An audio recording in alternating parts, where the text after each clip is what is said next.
When I realized that I would be worship associate on the Sunday when we talk about hopelessness, I thought it wouldn't be a very good fit. I'm such a hopeful person. I love hope. I think about hope as a way forward. I think hope will get me through the tough stuff, the rough times. Hope keeps me positive. There is some irony in the fact that I received the book When Things Fall Apart by the Buddhist nun Pema Chodron a few days before Nick and I were to discuss the idea of hopelessness. There's a whole chapter on it in the book. So I dug in, planning to gain some insight into what could possibly be good or useful about the concept. I read it and reread it, and I'm still befuddled. Because in my mind, hopelessness means giving in to despair. And despair sounds negative, and I don't want to be a negative person. But I think what Pema Chodron is actually saying is that letting go of hope allows us to be right smack dab in the middle of truth. Hope takes us into a future we cannot know.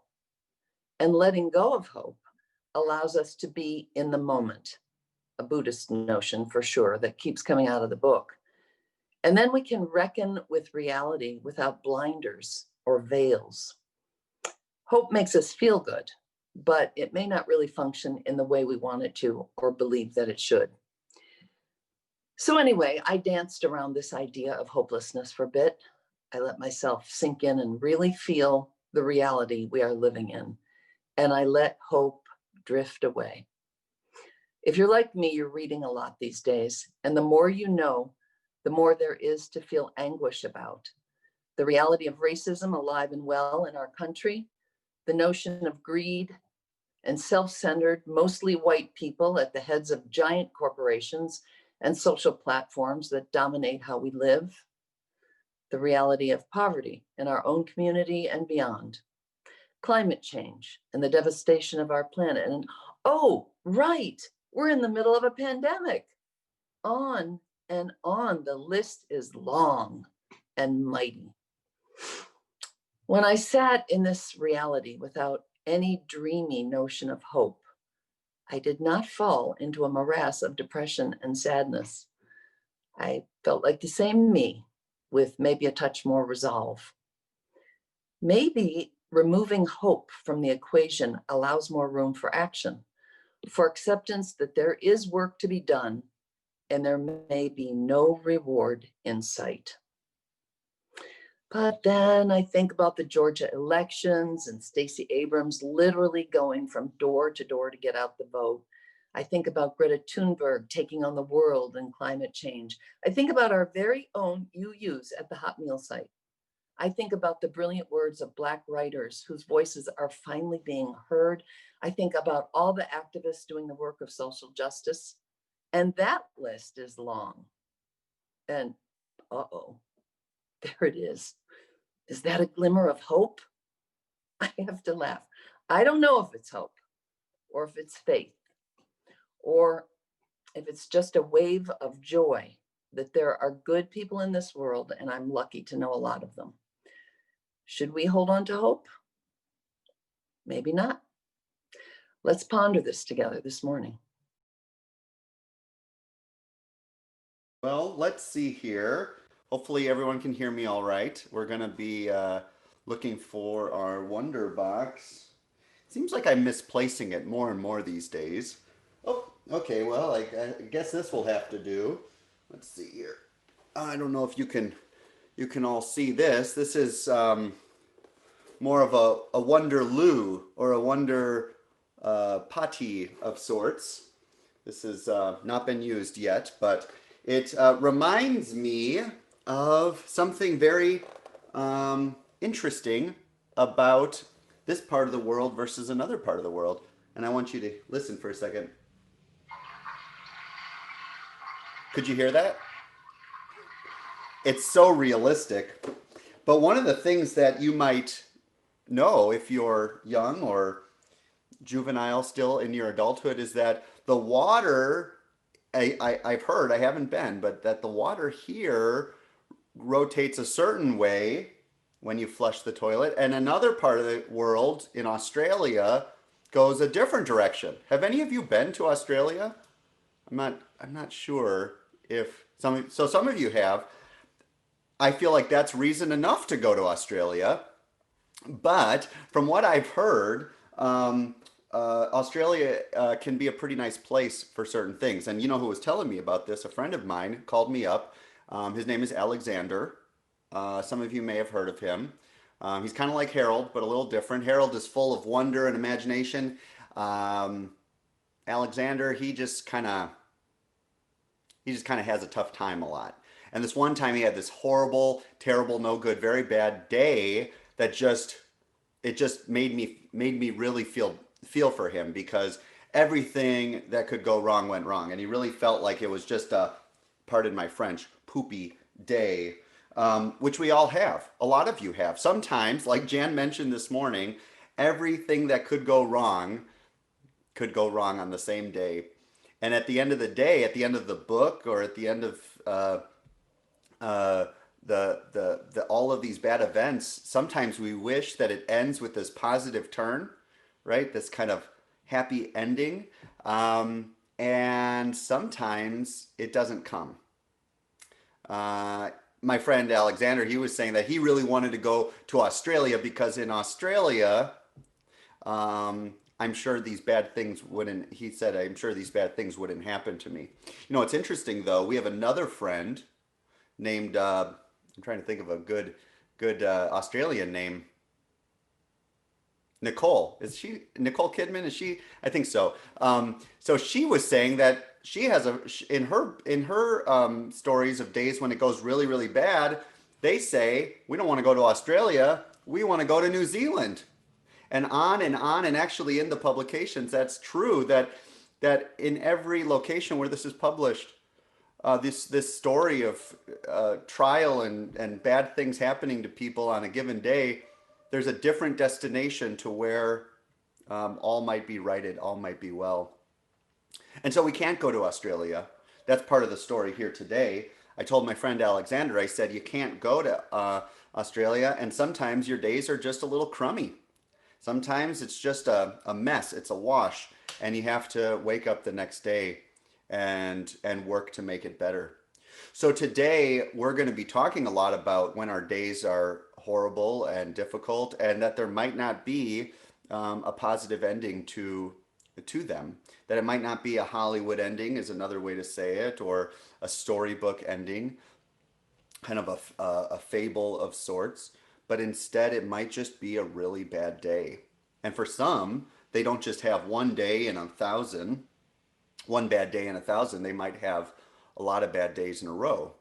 And so what's important for us to know is that in times of trepidation, in times of trial, it's not as simple as just boarding a plane and going to another part of the world and assuming it will all be better, that it'll all be reversed like the water flow. It's not that simple. And the more we're able to remind ourselves of that, we might feel a little hopeless, but we also might feel a little bit more ready to act and to live and to have courage to face the next day. And so I hope that that's our message today. And if your day is really bad, flush it down, hope and work that the next day is a little bit better. And together as a community, I believe we can make a way out of no way. So that's my story for all of you today. And I hope that it wasn't too disgusting. When we talk about hopelessness and death, we're talking about facing facts, no escapism. Giving up hope is encouragement to stick with yourself, not to run away, to return to the bare bones, no matter what's going on. If we totally experience hopelessness, giving up all hope of alternatives to the present moment, we can have a joyful relationship with our lives, an honest, direct relationship that no longer ignores the reality of impermanence and death. As long as we are addicted to hope, We feel that we can tone our experience down or liven it up or change it somehow, and we continue to suffer a lot.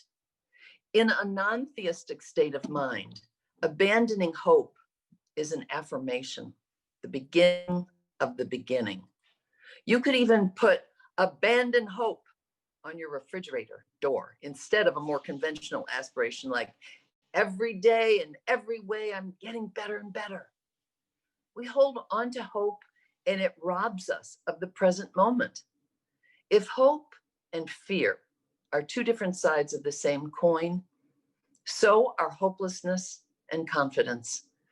If we're willing to give up hope that insecurity and pain can be exterminated, then we can have the courage to relax with the groundlessness of our situation. I first began to develop a theology of hopelessness in 2006 when I took a group of predominantly white students to the squatter villages of Cuernavaca, Mexico, to learn from the poor. During our outing, we spoke with many families living in horrific conditions. That evening, as we processed the day's activities, one student struggling with what she had witnessed shared that in spite of the miserable conditions in which these people lived, she still saw, quote, hope in the eyes of the little girls, end quote. Hope, as a middle-class privilege, soothes the conscience of those complicit with oppressive structures, lulling them to do nothing except look forward to a salvific future where every wrong will be righted and every tear wiped away, while numbing themselves to the pain of those oppressed, lest that pain motivate them to take radical action. Hope is possible when privilege allows for a future.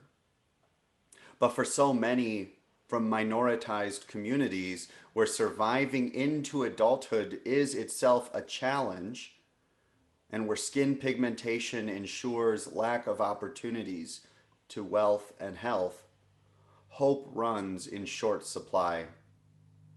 My immediate response was to explain that this same little girl in whose eyes my students saw hope would more than likely be selling her body in a few years to put food on the table, or would be trapped in an abusive marriage, attempting to survive classism and sexism.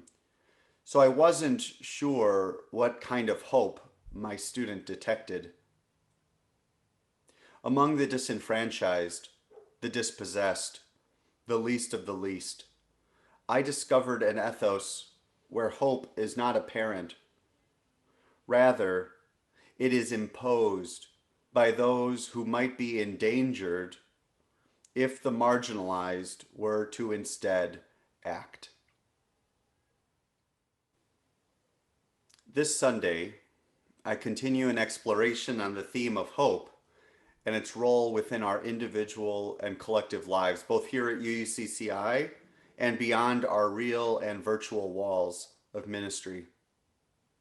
Last week, I spoke to our hopeful roots as Unitarian Universalists, particularly planted by our Unitarian forebears, making the argument that liberal religion is grounded in a notion of liberal hope, and whether we name it or not, there may very well be some limitations to hope in this worldview. This morning, I will expand on this by diving into the topic of hopelessness as a second extreme, a worldview that may feel opposite to what you have come to love about Unitarian Universalism. But in doing so, in exploring what a theology of hopelessness might consist of, I believe we will be able to find greater clarity and a sense of location of where we fall on this spectrum. Next week, I will wrap up this sermon series, and I hope you will be able to attend this service as well. We turn now to hopelessness.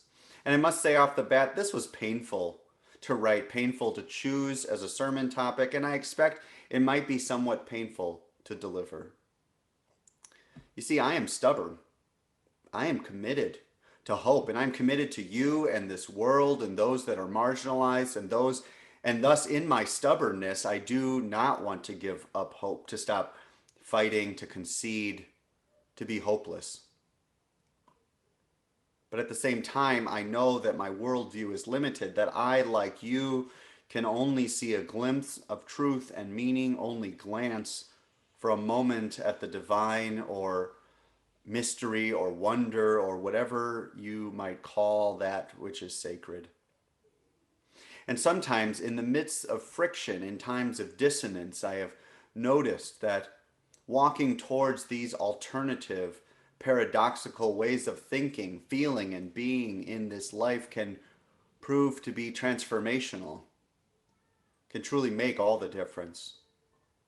And I hope that will be the case this morning, not only for me, but for all of us. I was inspired to take the leap into hopelessness after reading a book by Dr. Miguel A. de la Torre entitled Embracing Hopelessness, which was published in 2017. Dr. de la Torre is professor of social ethics and Latinx studies at Iliff School of Theology in Denver, Colorado.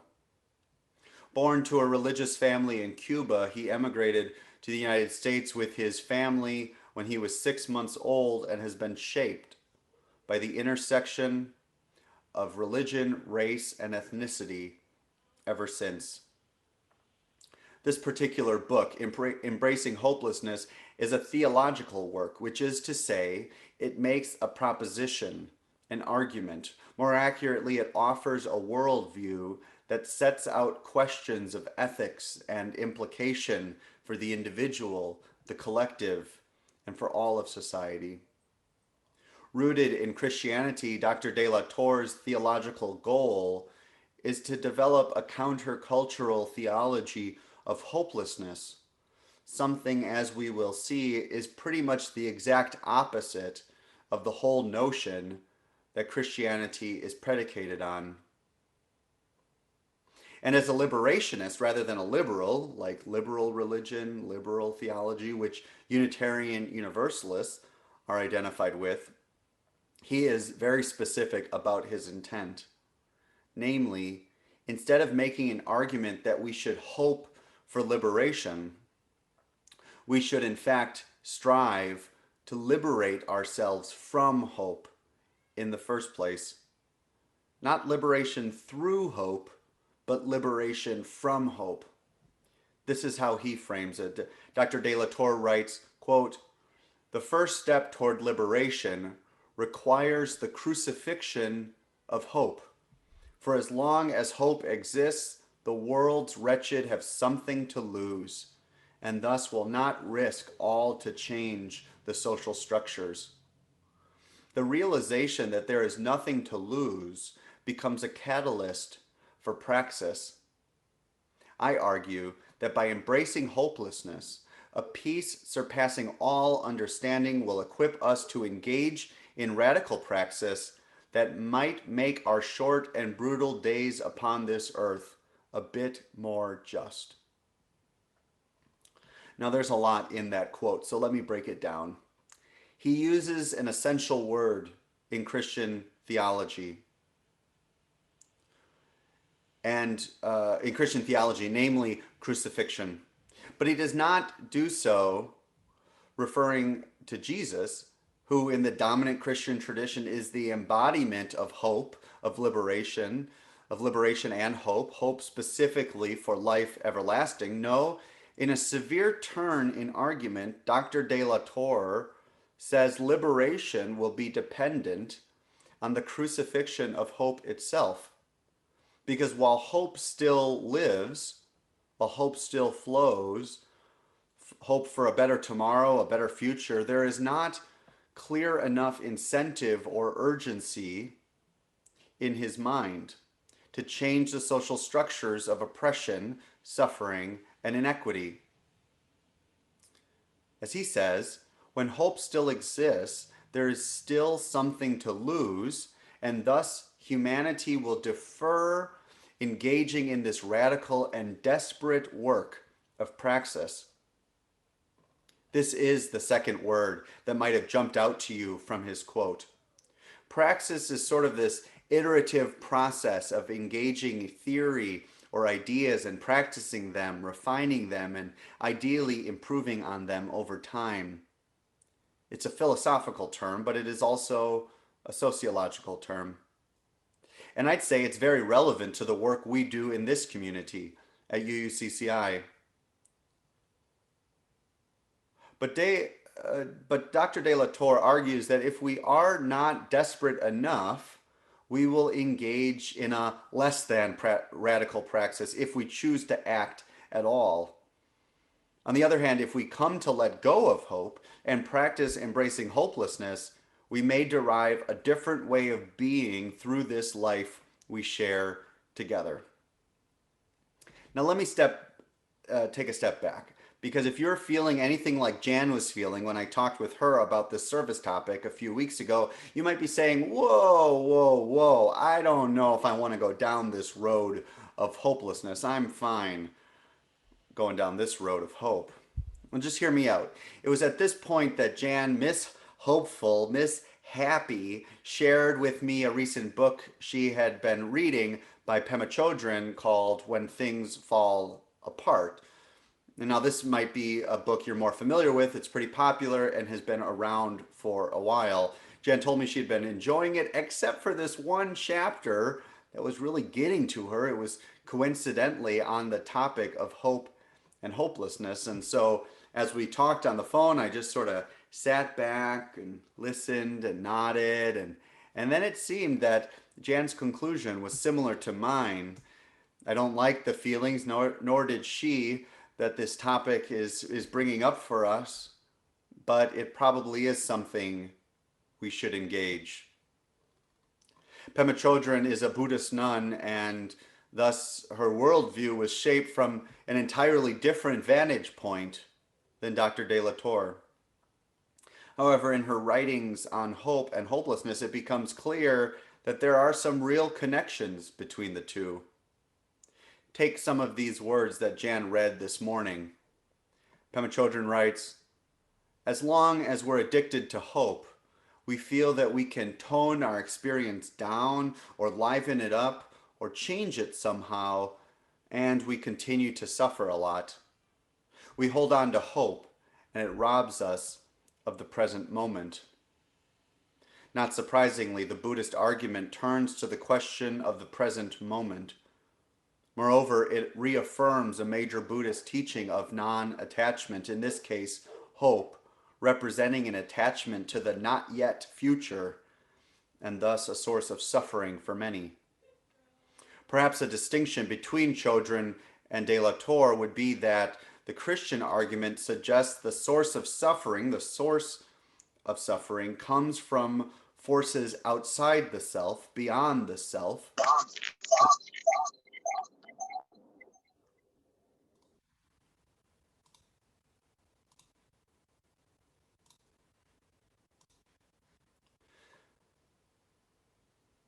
Moreover, it reaffirms a major Buddhist teaching of non-attachment, in this case, hope, representing an attachment to the not yet future and thus a source of suffering for many. Perhaps a distinction between Chodron and De La Torre would be that the Christian argument suggests that the source of suffering comes from forces outside the self, specifically oppressive systems, whereas the Buddhist argument might suggest that the suffering emerges from within ourselves, from each of us. Regardless, both philosophies, both worldviews offer a way forward, ironically, through embracing the gift of hopelessness. Chodron writes, abandoning hope is an affirmation, the beginning of the beginning. If we are willing to give up hope that insecurity and pain can be exterminated, then we can have the courage to relax with the groundlessness of our situation. Let that last part sink in a little bit longer. I'll say it again. If we're willing to give up hope and that insecurity and pain can be exterminated, then we can have the courage to relax with the groundlessness of our situation. The courage to relax with the groundlessness of our situation may be the opening that Dr. de la Torre invites regarding, quote, a radical praxis that might make our short and brutal days upon this earth a bit more just. This sobering invitation from two distinct religious worldviews presents us as Unitarian Universalists, presents us with questions as Unitarian Universalists, namely a challenge, because we are a people of hope, a hopeful people with nearly a half millennium of siding with hope and love in all that we do. And so we are asked, what will we do now in the face of hopelessness and death, of insurrection and white supremacy, of poverty and homelessness, of drug addiction and domestic violence, of cancer and aging, of unemployment and unfulfilledness, of isolation and sorrow? What will we do in the face of all these things? I believe we will do what we have done in recent years and throughout our long tradition. We will act. And we won't just hope, we will act. We won't just wait for what comes next. We will actively go out and be a part of that emerging world. The genius, I think, of embracing hopelessness is that it invites us to not passively be hopeless, but actively be hopeless. In the words of de la Torre, engaging a radical praxis, and in the words of Chodron, with courage. There it is, courage. Courage, my friends, that is the key, and it is present not just in our two readings today, but in our mission statement as a congregation when we say we are a community of hope and courage, of hope and courage. Regardless of our relationship to hope today or on any given day, our mission, our purpose is to think, feel, speak, and act in this world with courage. Call it courageous action. Call it courageous hope. Call it what you will, but know in the midst of despair, you and I, we can find courage to radically engage this brutal world with love firmly at our backs. Next Sunday, we will break down what a radical, courageous praxis of hope and hopelessness might look like for us as we face 2021 in all of its uncertainty. But know that today and all days, the experience of hopelessness is either a privileged, fleeting moment or an everyday reality. Let us not rush too fast away from feelings of hopelessness. Let us not jump too fast to see hope in one another's eyes or in the eyes of the oppressed or dispossessed. Perhaps in our slowing down, in our witnessing, we will realize that we cannot go back, that we cannot unsee. We can only sit in this present moment and consider how we will act. How we will act. With courage, my friends, with courage and gratitude for this one moment we have in this life. Right now, with courage, we give thanks. May it be so, and amen.